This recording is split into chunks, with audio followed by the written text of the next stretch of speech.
हम कुसुम झा एकटा से चुटकुला बाजि रहल छी जे मोबाइल, टीवी और बीबी तीनू जे छै से बहुत इन्फॉर्मेशन जल्दी दै छै।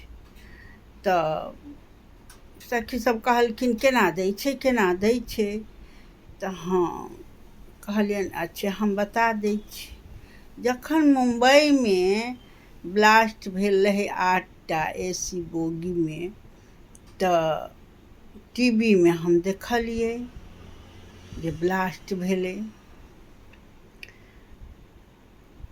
तहन जा कऽ से मोबाइलसँ हम अपना पतिसँ बात केलहुँ तऽ ओ सांताक्रूजमे नहि रहथिन जतऽ ब्लास्ट भेलै, ओ वासी रहथिन। तकर बाद जा कऽ से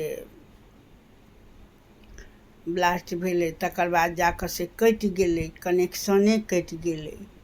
तऽ ई भेलै ने 3टा।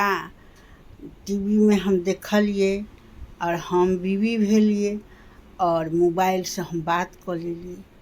ई तीनों इन्फॉर्मेशन भेलै कि ने। टीवी, बीबी और मोबाइल तीनों इन्फॉर्मेशन जल्दी।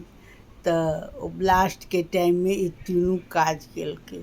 एहि दुआरे टीवी, बीबी, मोबाइल जे छै से तुरत पता लगा लै छै, तऽ इन्फॉर्मेशन जल्दी करै छै।